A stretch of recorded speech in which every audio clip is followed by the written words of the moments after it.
మన దేశానికి స్వతంత్రం వచ్చిన తర్వాత ఇప్పటి వరకు జరిగిన స్కామ్స్ గురించి మీకు చెప్తాను. 1948 సంవత్సరంలో జీప్ స్కామ్ జరిగింది. ఈ స్కామ్ యొక్క విలువ 80 లక్షలు.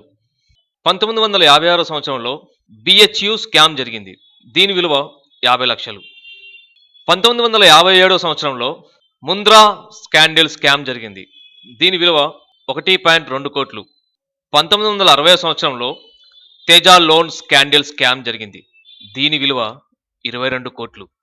1976లో కేయుఓ ఆయిల్ స్కాండిల్ స్కామ్ జరిగింది. దీని విలువ 2.2 కోట్లు. 1987 సంవత్సరంలో హెచ్డిడబ్ల్యూ సబర్మెన్ డీల్ స్కామ్ జరిగింది. దీని విలువ 20 కోట్లు. 1987 సంవత్సరంలో బోఫోర్స్ స్కాండిల్ స్కామ్ జరిగింది. దీని విలువ 65 కోట్లు. 1989 సంవత్సరంలో ఎస్టీ కైట్స్ ఫోర్జరీ స్కామ్ జరిగింది. దీని విలువ 45 కోట్లు.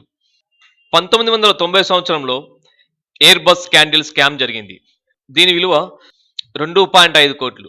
1991 సంవత్సరంలో తెల్గి స్కామ్ జరిగింది. దీని విలువ 43,000 కోట్లు. 1992 సంవత్సరంలో సెక్యూరిటైజ్ స్కామ్ జరిగింది. దీని విలువ 4,000 కోట్లు. 1992లో Indian Bank RAP of scam జరిగింది. దీని విలువ 300 కోట్లు.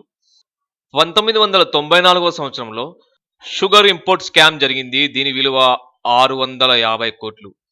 1995 సంవత్సరంలో జేఎంఎం బ్రైబ్ స్కామ్ జరిగింది. దీని విలువ 1.2 కోట్లు.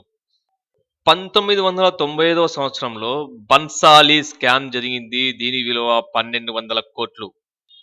1996లో ఇన్ఏ పికిల్ స్కామ్ జరిగింది. దీని విలువ 10 లక్షలు. 1996లో ఫోడర్ స్కామ్ జరిగింది. దీని విలువ 950 కోట్లు. 1996లో యూరియా డీల్ స్కామ్ జరిగింది. దీని విలువ 133 కోట్లు. 1996లో హవారా స్కాండిల్ జరిగింది. దీని విలువ 810 కోట్లు. 2001లో మ్యూచువల్ ఫండ్ స్కామ్ జరిగింది. దీని విలువ 15 లక్షల కోట్లు.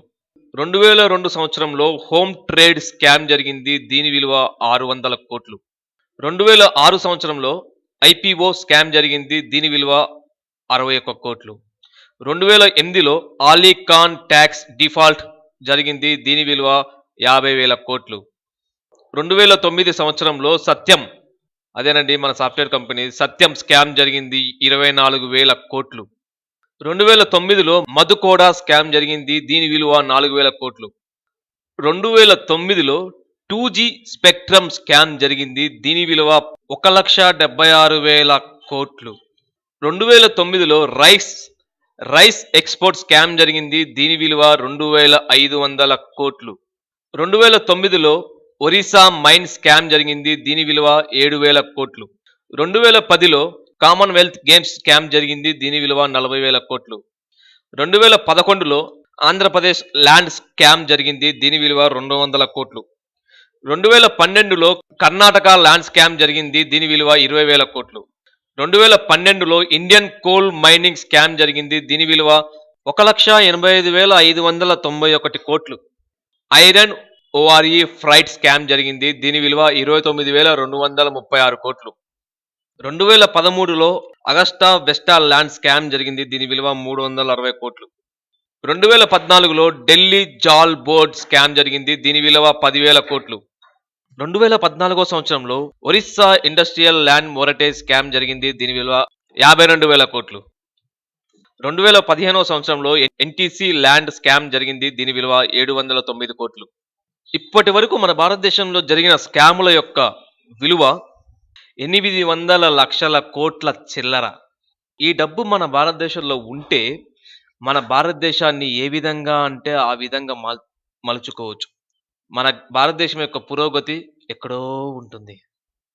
ఒకవేళ ఈ డబ్బు మన దగ్గర ఉంటే మన ఇండియాలో ఏమేమి చేయొచ్చు. ఉద్యోగాల కోసం మనం విదేశాలకు వెళ్తుంటాం. ఈ డబ్బు మన దగ్గర ఉంటే విదేశాల నుండి మన దగ్గరికి ఉద్యోగాలు చేయడానికి వస్తారు. అంటే మనము ఉద్యోగాలు ఇచ్చే స్థాయికి ఎదుగుతామన్నమాట. మన భారతీయులు 20 సంవత్సరాల దాకా ట్యాక్స్ పే చేయాల్సిన అవసరం లేదు. పెట్రోలు, డీజిల్ చాలా తక్కువ ధరకి మనకు దొరుకును. 1500 యూనివర్సిటీస్ మనం తయారు చేయవచ్చు. 2000 హాస్పిటల్స్ కట్టి దానిలో ఫ్రీ మెడిసిన్ ఇవ్వచ్చు. 95,000 కోట్ల మంది సొంత గృహాలు కలిగి ఉండవచ్చు. అందుకే మన మోడీ గారు నల్లధనం మీద యుద్ధం చేస్తున్నారు. ఒకవేళ ఈ నల్లధనం మొత్తం మన దగ్గరికి వస్తే ఇవన్నీ చెయ్యొచ్చు. మనందరం ట్యాక్స్ లేని ఇండియాని చూడాలంటే కరప్షన్ని రూపుమార్చాలి అంటే అది మన చేతుల్లోనే ఉంది. ఈ వీడియో చూసిన దేవుళ్ళందరికీ ధన్యవాదాలు. మీకు నచ్చినట్లయితే సబ్స్క్రైబ్ చేయండి, మీ ఫ్రెండ్స్కి షేర్ చేయండి. జై హింద్.